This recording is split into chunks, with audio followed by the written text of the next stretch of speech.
All right, I think we're going to start.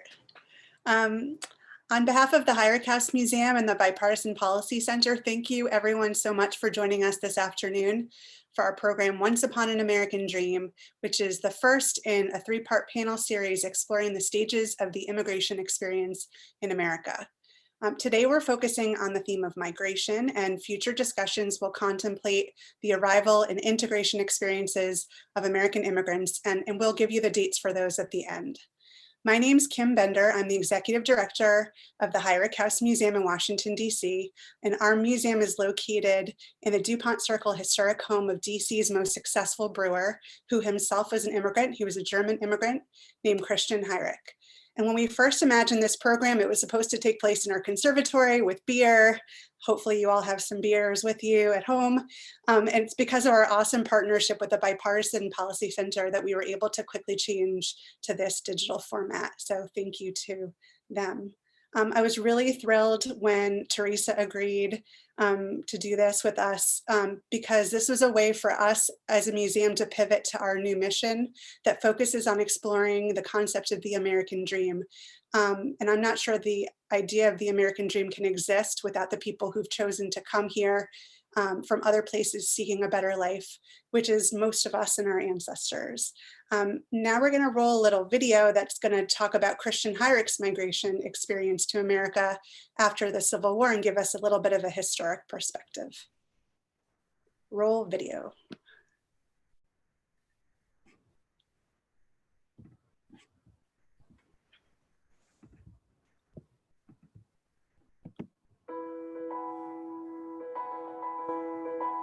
In an alternate, pandemic-free reality, we would all be sitting together in an old historic house in the DuPont Circle neighborhood of Washington, D.C., the Heinrich Museum, sipping local beer in the conservatory and having the same discussion we're having this evening. This was the home of German-American immigrant brewer Christian Heinrich. His brewery, which sat near the current site of the Kennedy Center, was the largest in D.C. and operated for nearly a century from 1872 until 1956.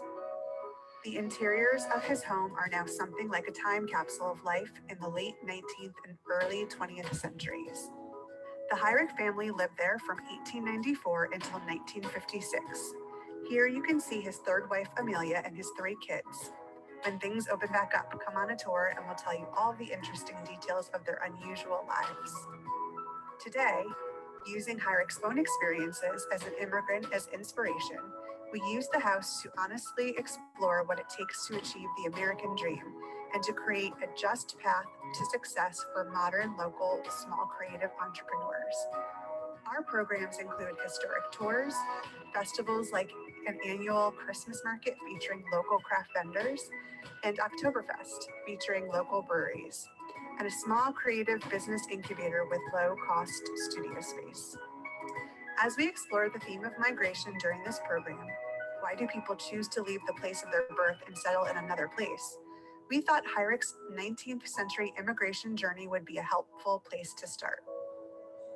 In 1842, Christian Heinrich was born in the Saxon Duchy of Saxe-Meiningen, now part of Thuringen, just north of the Bavarian border.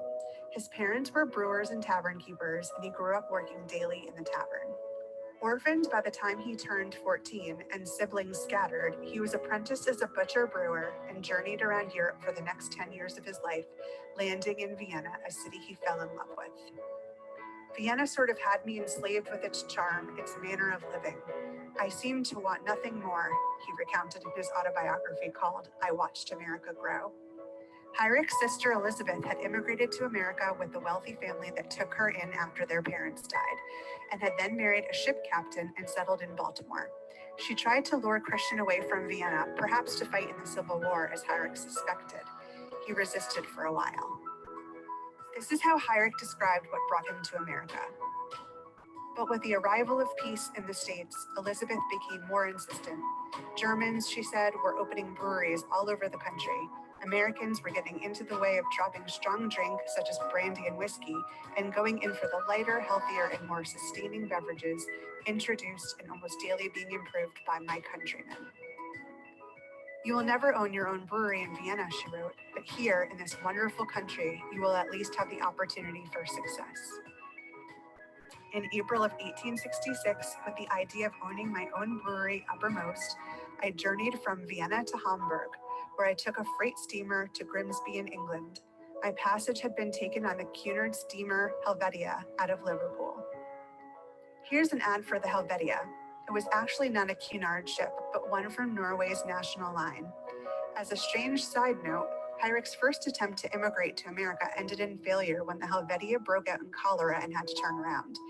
The tale of this journey was one of the many self-promotional stories he told throughout his life.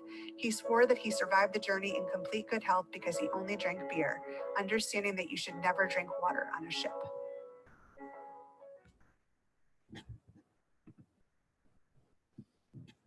So I am delighted to introduce our moderator now, who has been so fabulous to work with. Teresa Cardinal Brown is BPC's Director of Immigration and Cross-Border Policy. Previously, she was Director of Immigration and Border Policy at the U.S. Chamber of Commerce, Associate Director of Business Immigration Advocacy at the American Immigration Lawyers Association, and was a policy advisor in the Office of the Commissioner of U.S. Customs and Border Protection. In 2005 and 2006, she became a member and later director of the Immigration Legislation Task Force in the Department of Homeland Security Office of Policy. She then served as the first DHS Director of Canadian Affairs and subsequently as the first DHS attaché at the U.S. Embassy in Ottawa. Thank you, Teresa. Thank you, Kim. Thank you very much for the video. Welcome everyone to, as Kim said, this first in a new panel discussion series, Once Upon American a Dream. During this three-part series, we'll look at the migrant experience, past and present, including the migrant journey, the migrant arrival and reception, and how immigrants integrate into their new homes. I'm happy to be the moderator this evening, and I just want to tell you a little bit about BPC for those who aren't familiar with us. We are a think tank here in DC that is based on the idea of bipartisanship. We were founded by 4 former Senate Majority Leaders, Bob Dole, Tom Daschle, George Mitchell, and Howard Baker. And we work to bring parties together to develop practical solutions to the country's biggest problems, immigration being one of them. As Kim said in the video, we do hope to have this series in person in the future at Heinrich House, as well as online as a happy hour event. So I invite you now, if you so choose, to pour yourself your favorite happy hour beverage and join us for what I think will be a very interesting discussion. A few housekeeping notes. If you're watching this in Zoom, you have the opportunity to post questions to the panel via the Q&A window. If you hover over the bar at the bottom of your screen and click Q&A, you'll be able to ask a question. Our staff will forward those questions to us, and we'll try to respond to them a bit later in the program. If you're watching via the webcast on YouTube or on the BPC website, you can send questions to us via Twitter using the hashtag BPCLive or the hashtag OnceUponAmericanDream. You've already met Kim Bender of the Heinrich House Museum, and now I am happy to welcome our other panelists. Let me first introduce Alan Kraut. Alan Kraut is University Professor of History at American University here in Washington, D.C., and a non-resident fellow of the Migration Policy Institute. He specializes in immigration and ethnic history, as well as the history of medicine in the United States. And he is the author or editor of 9 books and many scholarly articles. And his knowledge of immigration and immigration history in the United States, I would say, is unparalleled. Next, we have Abel Nunez. Abel is executive director of Caresen, which is an immigrant serving organization in Washington, D.C. area. He has been its executive director since March of 2013. And prior to this, he was associate director of Centro Romero in Chicago, Illinois. He himself is a migrant from El Salvador to the United States in the 70s, and he grew up in the District of Columbia. Caresen, as an organization's mission is to foster the development of the Latino population in the Washington metropolitan area by providing direct services, promoting grassroots empowerment, civic engagement, and human rights advocacy. So I just want to thank them for joining us today for this event. Thank you both. So we heard a little bit of Christian Heinrich's immigrant story, and I'm going to turn first to Professor Kraut and ask him to tell us, how common was the story you heard of Christian Heinrich for migrants of the time? What was the story of migrants at the time in the mid 1800s when he joined, when he came to the United States, and how common is that story that we heard from him? Thank you, Teresa. Christian Heinrich's story is a very typical story for those coming in the period before the Civil War. The United States was getting a great deal of immigration from Northern and Central Europe. Millions of Irish and Germans were coming to the United States for economic opportunity. And in the case of the Germans, those who were escaping the failed revolutions of the 1840s. And they were coming via sailing ship. It took about a month to 5 weeks to get across the Atlantic at that point. And when they came filled with hope, much more hope often than financial resources. Many were starting at the very, very bottom. But this country was in desperate need of labor and skilled artisans and craftsmen. It was a good time to come to the United States. And in fact, the United States was often attempting to recruit labor in the coffee houses and taverns of Europe. And so when Christian Heinrich was arriving, it was at a time when there was a great deal of opportunity for ambitious folks coming to make their way in America. Thank you very much. So let's talk a little bit about sort of maybe a little more history. So when migrants came in the early to mid 1800s, you said they were coming from Germany, mostly from Europe. Take us a little bit further into American immigration history here. You know, we've had different periods of immigration and from different eras. How did things change from them to where we are now? Well, those who came in the 1840s, between 1840 and 1860, again, 4.5 million immigrants into an economy that was not yet industrialized, where there was a great deal of commercial opportunity, but it was not an industrialized country. By the time of late 19th century, we were an industrializing country. The Civil War had spurred on industrialization. Factories were opening up, plants were opening up, and now we needed a variety of different kinds of labor. Skilled labor of the kind that Heinrich brought, but also unskilled labor in great quantities. And between 1880 and the 1920s, 23.5 million newcomers arrived. They were coming from Southern and Eastern Europe. They were coming from China and Japan. They were coming across our southern border from Mexico. They were coming down from Canada into the New England states. It was a very busy time for those on the move. And not just to the United States either. There were migrants during this era who were coming to Argentina and Brazil, to Canada, to Australia, to New Zealand, and so on. All the countries that were experiencing this surge in industrialization were also experiencing and in fact encouraging a surge in immigration because they needed the labor. And that wave of immigration in the late 19th century was very, very formative and determinative of the direction the United States would take until after World War I. By the early 1920s, Congress decided that, yes, we had had enough immigration for a while, and they passed very highly restrictive immigration legislation. By 1924, we were really ringing down the curtain on mass immigration to the United States. And with the coming of the Depression and then the Second World War, there was a kind of hiatus in migration to the United States. We did not really liberalize our immigration laws until well after the Second World War, until 1965, when we, saw the Hart-Sellers Immigration Act and really turned around our notion of restriction from a national quotas origin system to a hemispheric quota system, which was much more generous, not just to Europeans, but to people coming from other parts of the world. And in fact, if one had to turn to look at the legislation that's currently in play, that's the dominant legislation, it's still the 1965 legislation with some changes in the 1970s and 1980s. Thank you. So Abel, he was describing the time when you migrated to the United States, listening to the story of Christian Heinrich, listening to some of that history. Talk about our newest migrants, the migrants who've come in the second half of the 20th century and who are coming today. What are the primary drivers that bring them to the United States, and what are the reasons they want to come? Yeah, well, thank you, Theresa, and welcome everyone to the webinar. Yes, so the migration after the 1965 legislation begins to turn into more of a Latin American migration, more of an Americas migration. But you also see in the late 70s, there's a lot of upheaval in particular in Central America.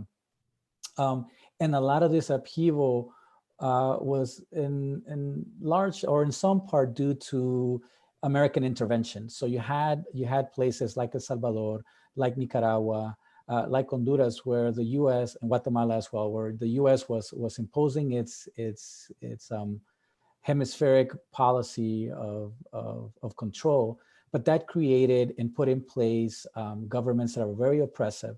And so unfortunately, people like in the past that could no longer live in their countries of origin looked elsewhere for success. And so many made a difficult decision to come to the US. And so you had a huge influx of Central Americans coming in the late 80s, really fleeing a civil war.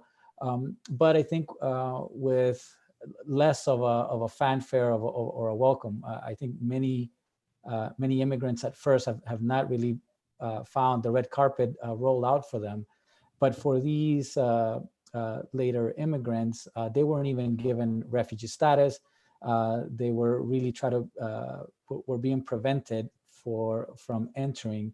And I think that given the massive influx also of Mexican nationals, which were right at our border, created sort of this dynamic of sort of the bad immigrant, what we're currently hearing from our current president when he was candidate. But I do think that some of the reasons that they came are very similar to previous generations with their own struggles as they're making their way and enriching our nation, right? And so I think every generation has to go through it. This generation is going through it. We're fighting through it. So the laws that we're seeing being put in place now are no different than the laws that were put in place during the Depression, and during other times that excluded whether there were immigrants from China or other groups that weren't deemed. I mean, at one point, I think German immigrants were considered not the greatest ones, right? One of our great forefathers, Benjamin Franklin, thought that they were less than deserving of becoming to America. So I think that the struggle has continued, but I think that the story remains the same of why people continue to come to this country. So Kim, when you talk about the story of Christian Heinrich, and Abel mentioned that it wasn't always true that we thought of Germans as acceptable in this country as migrants, and he had some mixed reception at various times, obviously living through World War I when Germany was the enemy of the United States. But I also know that in his story, he didn't come first to the United States, right? He immigrated around Europe first and then managed to make his way to the United States. Can you talk a little bit about those issues? He was orphaned when he was 14 years old, and he and his siblings were scattered. So he had to find his way, and it was either join the military and stay or find a different route, and he chose to leave. So he, at 14, was apprenticed around as a butcher and brewer. So he traveled all across Europe. It's hard to tell completely the accuracy of some of his statements because everything we get comes from his autobiographies where he talks very highly of himself. But we know that he crossed the Alps he says he crossed the Alps by foot and traveled around for many years. Ended up in Vienna when he was 24 years old and fell in love with Vienna.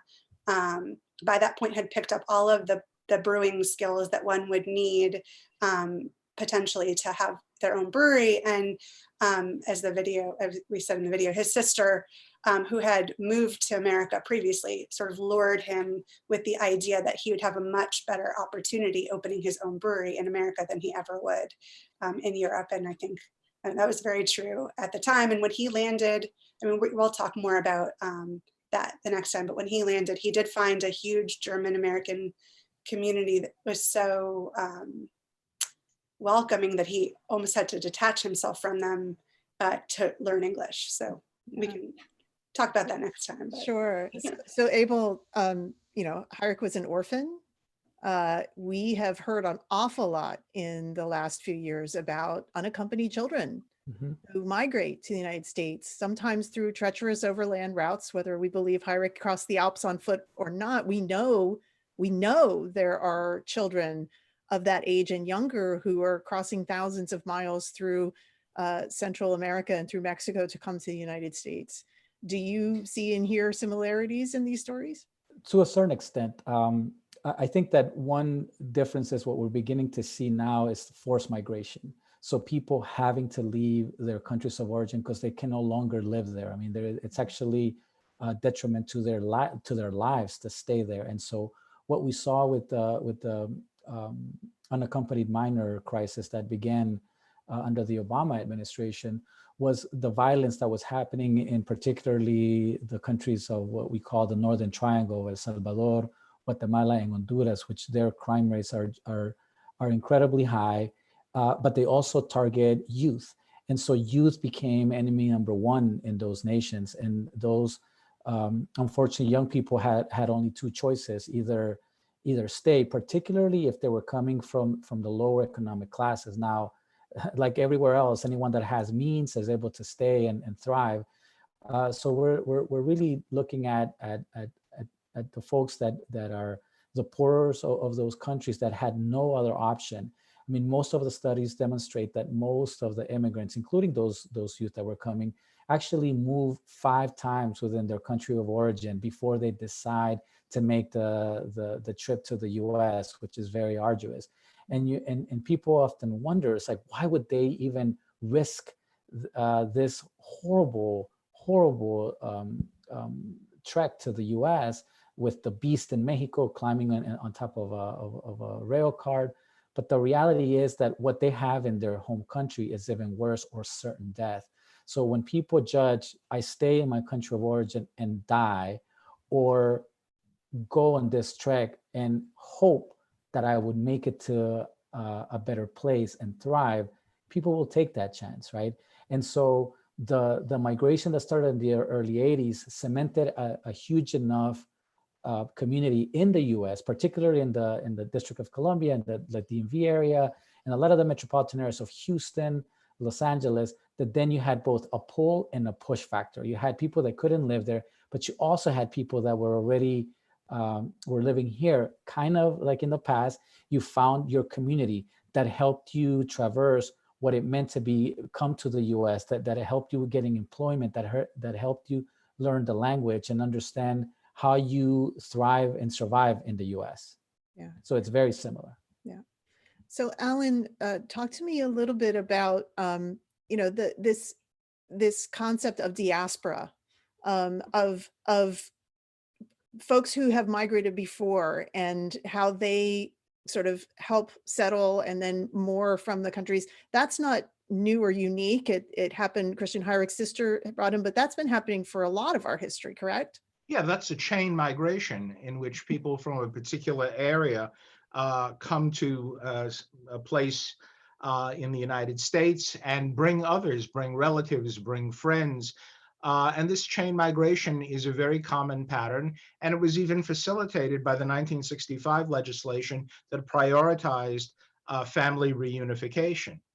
So this is not something that's new to us. It's something we've seen before. But I wanted to respond to Abel's point about those who were forced to leave. This is not a unique pattern. Among those who came, especially during the late 19th and early 20th century, you had Eastern European Jews who had suffered tremendous violence in the pogroms of Eastern Europe, and who are in flight for their lives and looking for someplace else to go. And sometimes they went to other countries. They ended up in France, or they ended up in England, or they ended up elsewhere, and then made their way to the United States. So the United States was not the primary area of settlement, but a secondary or tertiary area of settlement. But what they were looking for primarily was relief from religious and political oppression. Mhm. And even during the time of Christian Heinrich, those Germans who had participated in the failed revolutions of the 1840s, especially 1848, were looking for a place to land because they were being pursued. They too were looking for a safe haven from persecution. So this is a very, very common pattern. And during the period that we're talking about, the more recent period, we have people fleeing Southeast Asia to the United States in the 1970s at the same time that people were fleeing from Nicaragua and other areas. Hmong tribesmen, people fleeing the Khmer Rouge from Cambodia. I mean, a tremendous number of people who are, again, fleeing because they have to flee for their lives. So this is a sort of a very common and repetitive pattern in American migration history. Mhm. I think one of the things that strikes me is thinking, again, going back to sort of the country's founding. I mean, the original settlers, many of them were people who were looking for freedom from some sort of oppression, whether it's religious oppression or we, had our fair share of people who were fleeing letters of marque from the king in England, who came to our shores as well.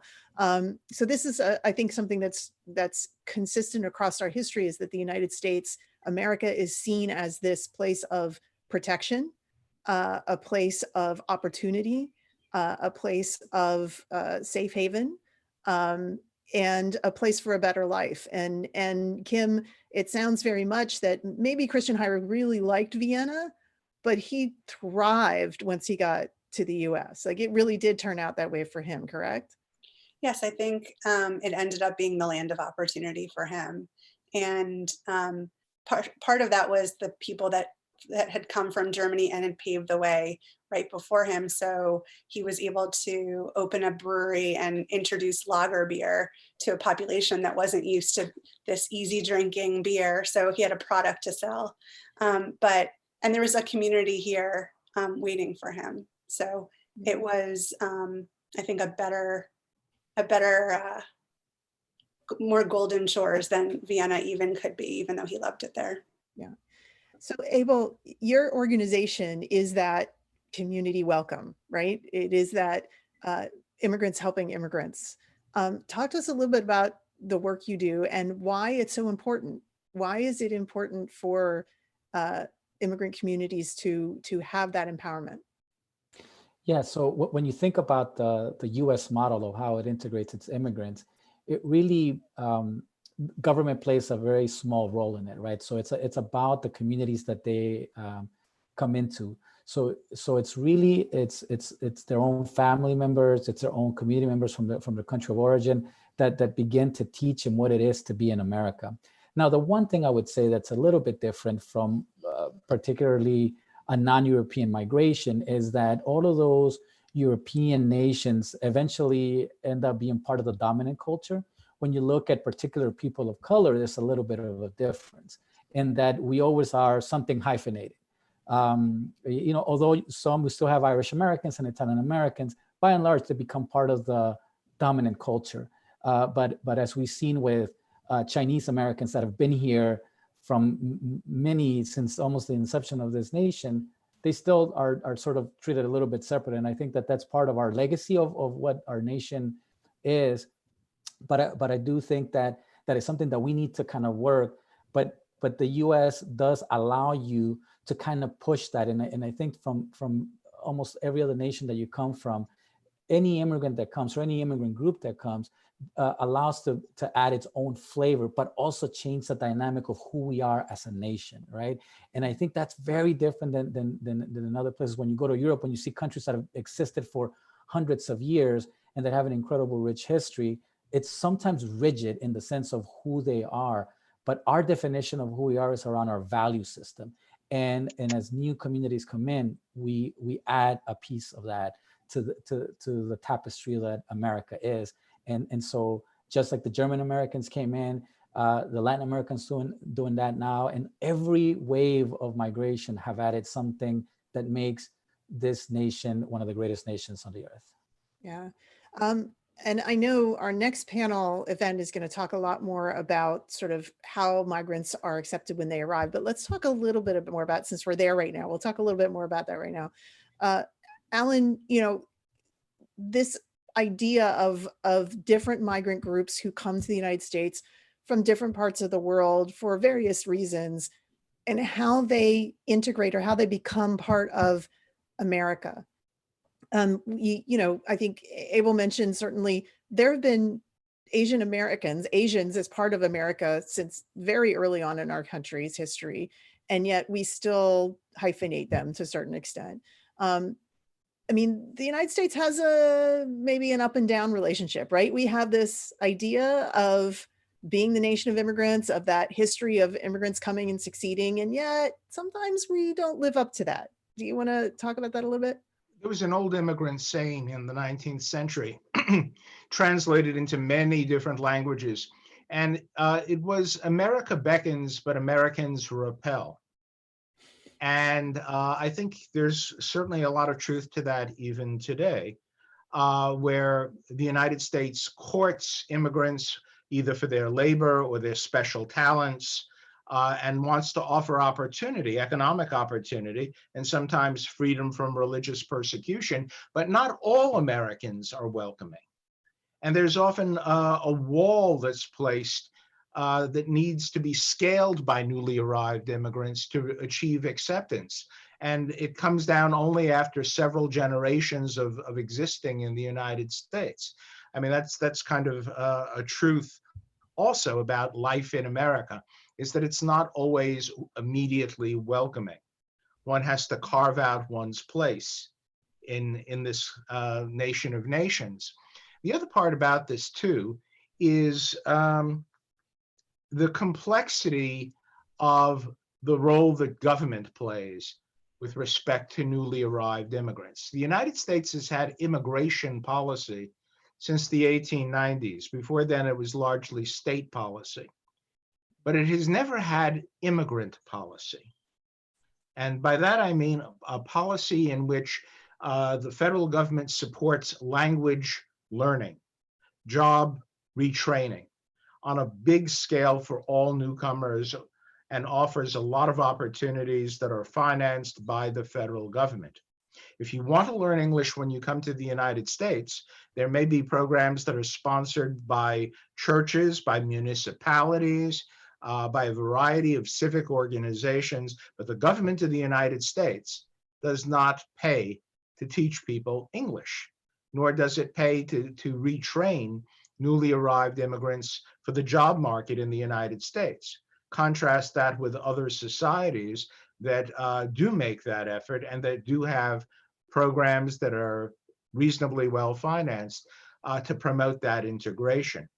And so part of the challenge of coming to America is not just overcoming the negative feelings that many of your hosts may have toward you, but also carving out the opportunities that you're going to need to succeed and to help the next generation, to make sure that your children and your grandchildren get the education that they need to thrive in the United States. It's a much more complicated problem than many other societies pose. Yeah. So that idea that by migrating to the United States, you might do better, but also this idea that your kids might do better, the next generations. There's a continuity there. Abel, from your community, is that an important idea also, that you're doing it not just for yourself, but for your family, for your children, for the next generation?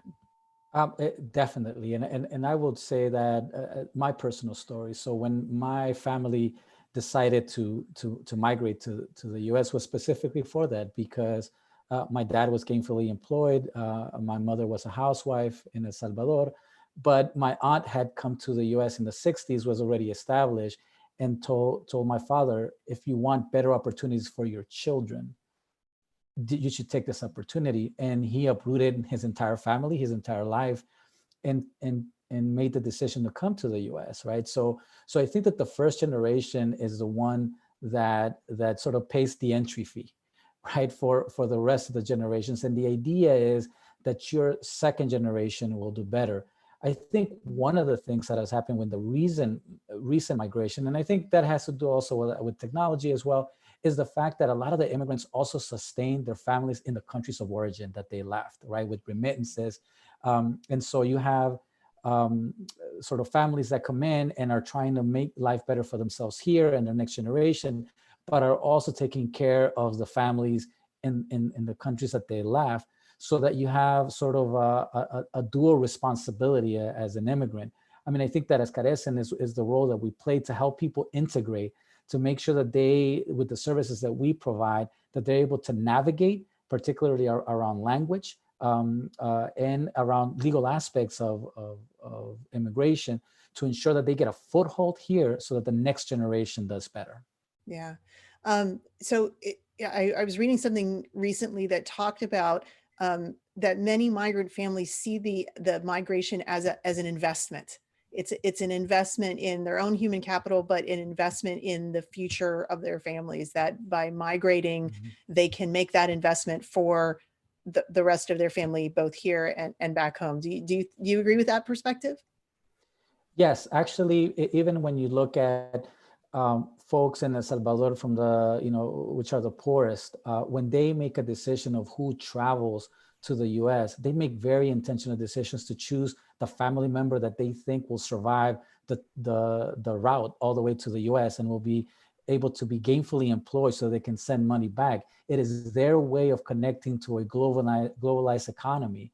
And so even some of the decisions beyond those that are made for fleeing violence, but when they're trying to connect to a better life, families in El Salvador, in Central America, are making decisions of who is best equipped to be successful in the US because of their age, their gender, the skills that they may have, that they might be productive, and then help the family back home. Yeah. So one of the decisions, obviously, and it's been different throughout our history, is the means of migration. So, Christian Heinrich, there were boats that would take you to America and you just sort of come, and maybe there was a process to enter, but it wasn't nearly as complex as it was today. Kim, can you talk a little bit about, did he have to file applications or get a visa before he came to the United States, or did he literally just buy a ticket on a boat? Everything we know is that he just bought a ticket. He decided, I think maybe he just saw the ad, he seemed like that would be the kind of decision he would make. And he traveled over to Liverpool to take the ship. Yeah. Yeah. So Alan, obviously the mechanisms of migration have changed a lot. There were boats at that time that were advertising, come to America and, come on our ship and you can make it in America.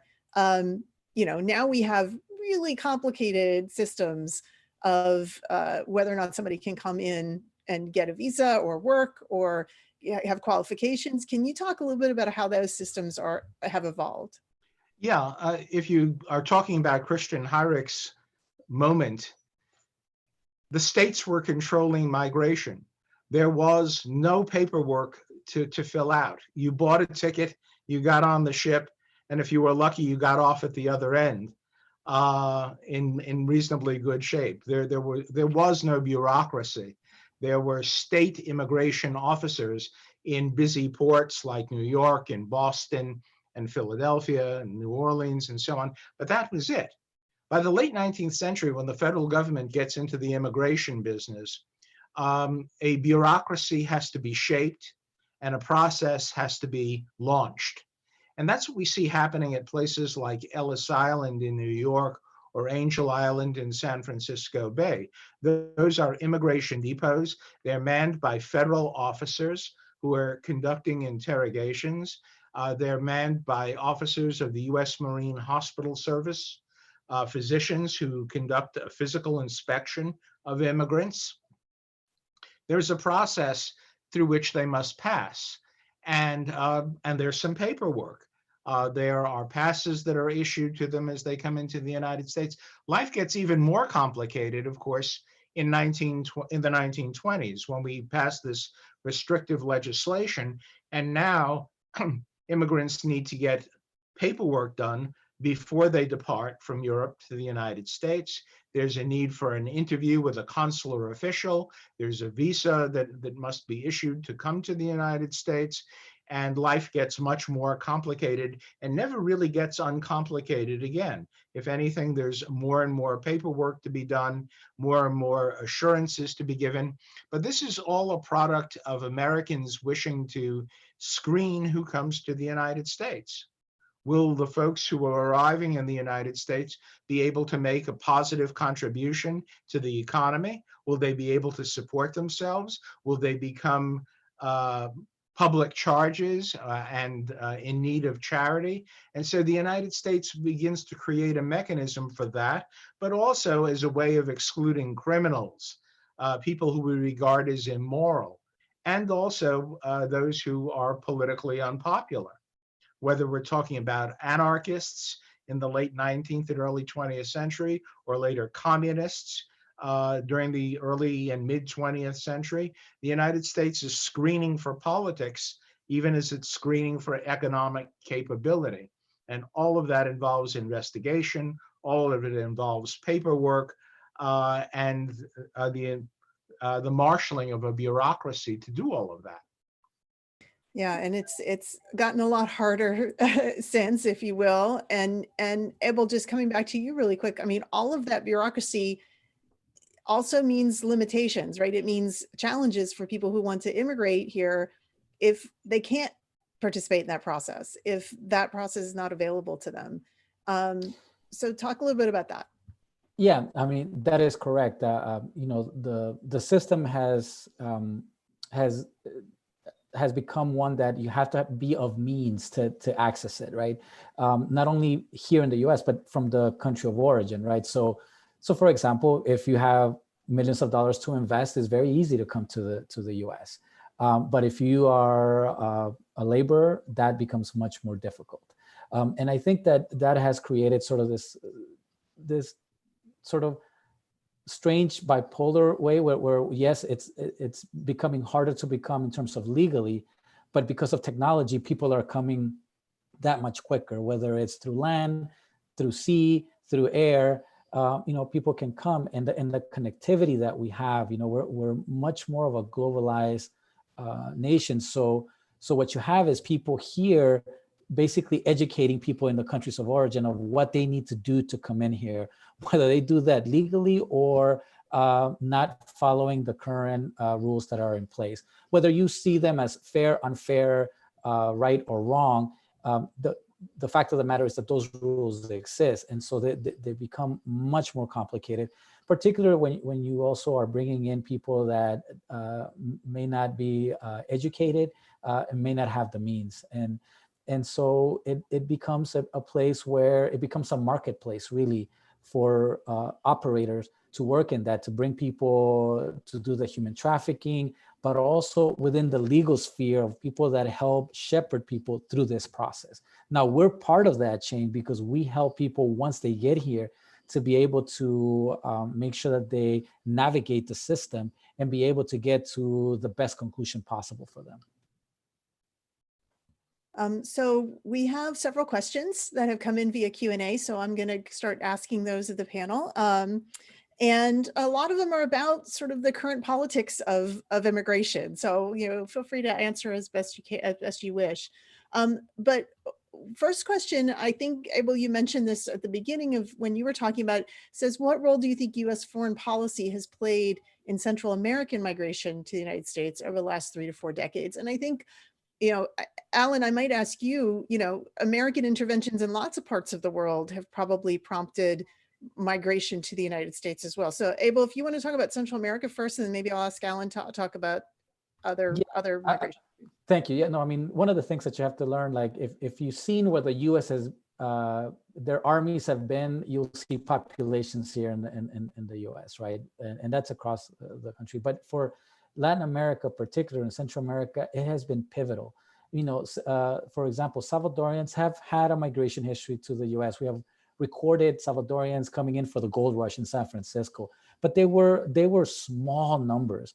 But the real sort of explosion of migration came in the 80s when the Civil War sort of exploded in El Salvador, and it's somewhere where the U.S. was heavily involved. They spent about $1 million a day in military aid for 12 years to sustain that war. And that has consequences. You see that, you can talk that about Nicaragua, the same thing for Guatemala and what happened in the 50s and when they try to do regime change there. You can talk about the Dominican Republic. You can talk about, so many countries where the U.S. has exerted their foreign policy, which has had consequences. I mean, Cuba is a perfect example, right? We've had this ongoing battle with them. And that is right now the fourth largest Latino community. The Salvadoran is the third largest Latino community in the U.S. And part of that, it is because of the U.S. foreign policy to those particular countries for their own, the U.S. self-interest. Again, it's not about arguing whether those interests were right or wrong. It's the fact that they were there. And that in of itself caused the ability and the instability that then led people to make decisions to travel. And because of the relationships that existed, one of the first places, or not the first, but maybe second or third that they decided to come was the US. And so that this is where we see the growth of a Central American community in the US, a Cuban community in the US, a Dominican community in the US, and so forth and so forth. Unmute. Sorry.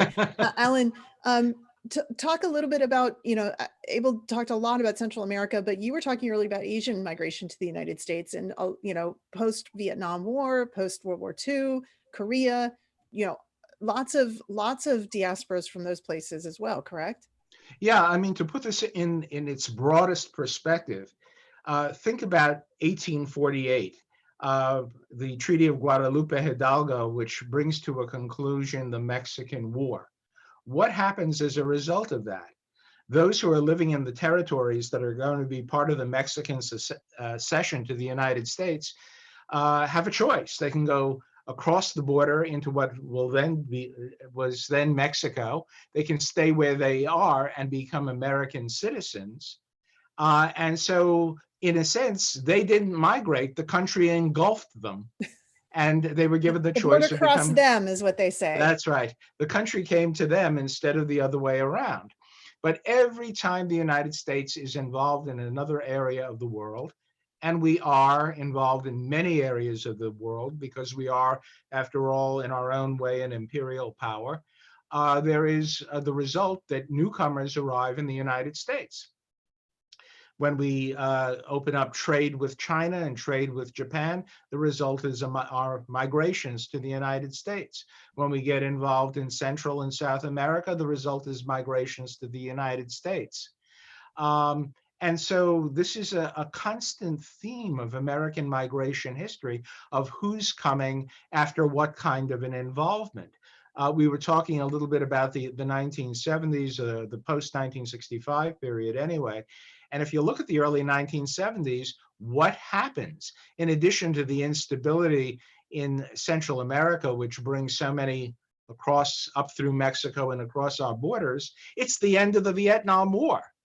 And with the end of the Vietnam War, there's a surge in immigration from Southeast Asia, not just from Vietnam, but ethnic Chinese who are living in parts of Southeast Asia, who are coming not from just Vietnam, but from Laos and Cambodia as well.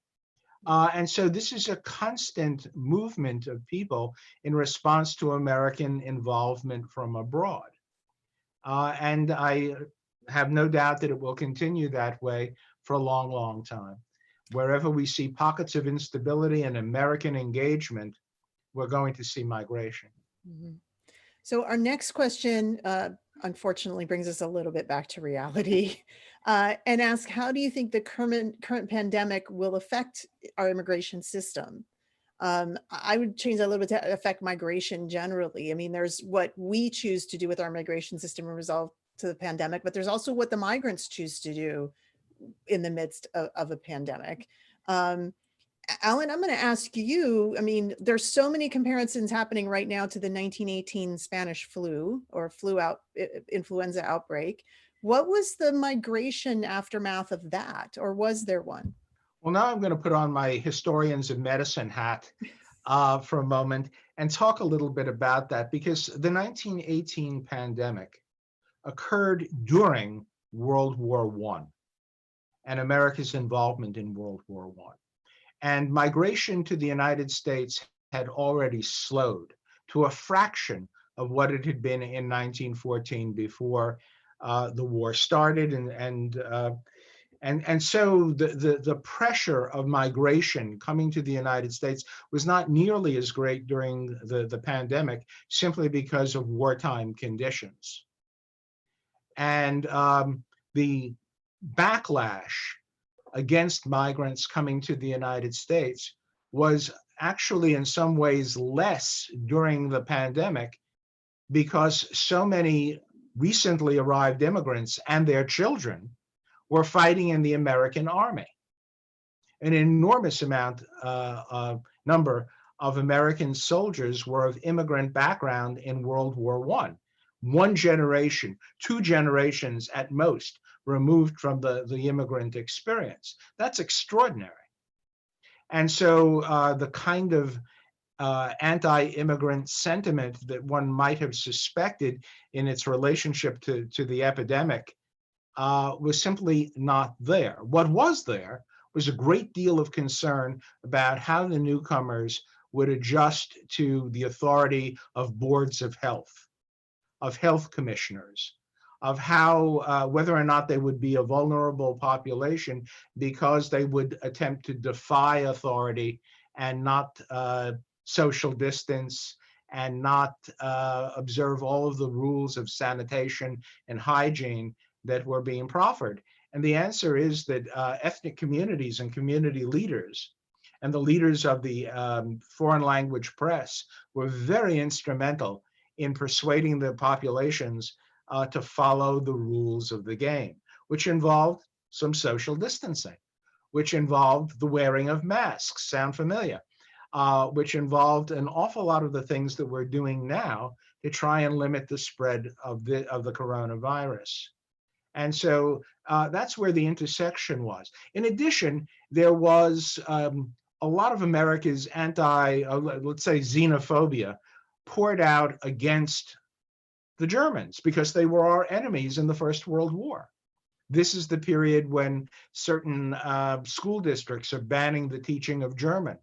This is the period when sauerkraut is renamed Liberty Cabbage. This is a period of tremendous anti-German sentiment because they're the enemy. They're the bad guys. But in a sense, the other groups really weren't as targeted and certainly not blamed for the pandemic as immigrants sometimes were in other cases of epidemics and pandemics. Yeah. The blaming of the Italians for the 1916 polio epidemic, the reference to tuberculosis as the tailor's disease or the Jewish disease, as it was sometimes called. I mean, this was disease was always a good excuse for xenophobia, a rationalization for xenophobia. Yeah. But oddly enough, less so in 1918 than at other moments in our history. Interesting. Kim, talk a little bit about Christian Heinrich. Obviously, he was here and living through that. He was operating, maybe he wasn't operating a brewery because I think we were still in Prohibition during that time, maybe. But he was here, and how did he and his business react to what was going on then? During World War I, you mean? And the pandemic. We actually don't know very much about how they reacted to the Spanish flu because they don't talk about it at all, which is very strange. But for World War I, 1917, 2 different things happened. America joined World War I against Germany, and also Prohibition came to Washington, D.C. So they're not disconnected from each other. And really, up until the time that America joined the war, German Americans were not considered enemies, and they had to become the enemy really fast. So there was some concerted effort in creating that enemy status. Heinrich got caught up in that really early on The Department of Justice came to his home, to his brewery, to his farm. It was actually one of the hardest things of his entire life, the way that he describes it. And then, Germans were the ones brewing the beer, and the temperance movement, which was already active, really was pushed full steam ahead by the connection between the enemy status and the brewing. So that's why Prohibition really got pushed forward. So for him, it was, the hardest, 1917 was the hardest year of his life. Abel, Alan mentioned something that I wanted to bring around to you, is that it was the immigrant communities and the leaders in the immigrant communities who helped their communities follow the health orders. I imagine that you and your organization are very involved in trying to help your community right now understand what's being asked of them and the health restrictions, try to do their best to follow them, get protection. How busy are you right now with all of that? Yeah, well, extremely busy, because we have to sort of interpret what the policies from the municipal governments and the federal governments are, and how does it relate to their life. I think that sort of organizations like Arisen in the past have served that buffer, right? That intermediary that helps communities get the right information for them to sort of exist in their new homes. So for us, it's about educating people. I mean, we were coming to this year that not only, besides being later on in this year an election year, it is also a census year. So we were gearing up for all of that's sort of part of our day-to-day work. And on top of this, we get caught up in COVID. And what we have to remember, that COVID is not something that's happening to the immigrant community. It's happening to everyone, right? Everyone is being impacted. So just the fact that we're having this panel discussion virtually demonstrates how we are being impacted, and we're having to really create new ways of operating. And in the immigrant community is no different. Now I would like to say, just to bring it back a little bit, that in terms of how this is going to impact immigration, I think it's slowing it down because people are just closing borders. But the reality is, before COVID, at no time had there been a movement and displacement of people around the world, right? Because of all the upheaval that's happening. And so I think that will continue, because people tend to move when they can no longer exist in their country of origin. I think that our role, particularly in the US, in terms of the communities that we're receiving immigrants coming in, is to create the mechanisms of integration, right? And it's always this battle, because there's always this we versus them, and we're trying to at some point become the we. We want to be part of the we, but the dominant culture always pushes back and says, no, that's the them, and then we have to kind of earn our place. And it's unfortunate, but again, it's not a new story. It's a story that every group has had to fight. But I do think that throughout the history, we've shown how successful different communities have been and continue to be about integrating and making and adding, again, a new ingredient to this nation. Yeah, well, you lead very nicely into what I think may be our last question. This question says, some research has shown that anti-immigrant sentiment is more forceful than pro-immigrant sentiment. So for those who are working with immigrants and for immigrants, well, first of all, I want to ask Alan, what do you think about that from a historical perspective? Obviously anti-immigrant sentiment is not new. We've talked about times and places in our history when Abel mentioned the early Germans and Benjamin Franklin. So what do you think? This is a thread throughout our history, but do you think that it's more powerful, or do you think that it's cyclical? I think it's cyclical. A great historian once said, history never moves in circles, but sometimes in cycles. And I think that's true. I think anti-immigrant sentiment is a constant in American history. It's ironic that we call ourselves a nation of nations, and yet at the same time, this underlying theme never completely vanishes. It's always there. But it comes out and is prevalent and critical at certain moments in our history, moments of tension. We mentioned before the anti-German feeling associated with the First World War. One could mention the anti-German and anti-Japanese sentiment associated with the Second World War. One could mention all kinds of patterns in which a depression or a recession causes nativism and xenophobia to spike. That was certainly true from my perspective in 2008. The 2008 recession led to a spike in anti-immigrant sentiment, because when things are going bad and you can't reintegrate into the economy and you don't have hopes that your children will do better than you have done, you've got to blame somebody. And so often in our history, that blame has been thrust at immigrant communities. And I'm very concerned that when the COVID-19 crisis is over, if we're still with the current administration, there will be an extension of efforts to exclude immigrants from the United States in very large numbers. I think it's the perfect moment for xenophobes to use the current situation or the issue of public health as an excuse for their anti-immigrant policies. And I think some of this is coming right out of the White House, even as we speak. So it's interesting to me, and you mentioned we've had these periods in our history, and yet if you take the higher level view, we have accepted more immigrants, frankly, than any other country in the world, and we have been the most successful country in the world. So the counterfactual is there, if you want to believe it. But every time we feel like it's not going so well, we sort of look at immigrants and go, it must be their fault somehow. But Well, the reality doesn't match that if you look at the longer trend line. the great historian Michael Kamen once said that the Americans are a people of paradox. And I think that's true. I think we are a people of paradox, and this is one of the examples to cite, that at the same time that we have been nourished by immigration, that we have thrived because of immigration, we very often are anti-immigrant and express these feelings of nativism or xenophobia at one and the same time that we laud and exalt immigrants from our past who have done great things for this country.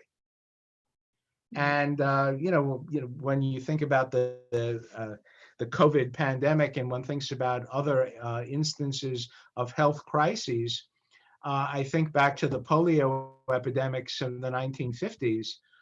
Where would this country be if we had kept the parents of Jonas Salk and Albert Sabin out of the United States? Sabin himself was actually an immigrant, but the developers of the polio vaccine.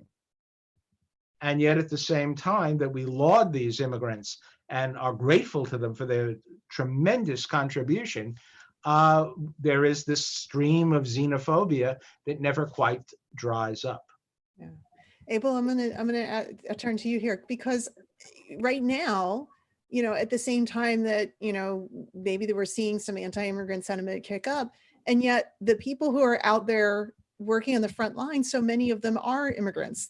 And we have never been so dependent on immigrants in our fields and picking our produce and producing our meat, and the doctors and nurses and healthcare providers in our hospitals and nursing homes and elsewhere, the people packing our groceries at the stores. We've never been so dependent on them as we are now. What do you feel about this? I mean, I think that part of what we're talking about is when there's a perceived threat that can be galvanized by one specific community. We saw that in the 9/11 attacks, right? The Muslim and Arab communities became sort of this lightning rod and represented the threat, right? I think with in general, we're at a moment in the history of the US where there's a huge seismic demographic shift, right? When we're becoming a minority majority nation, and some of the big cities are beginning to see that. And I think that is a threat to the dominant culture. And so then every immigrant of color becomes a threat, right? So, we're rapists, we're robbers, because we see a perceived threat, and it's really a fear, right? But the reality is that no, we're integrated into the communities. We are part of the communities. You can't separate.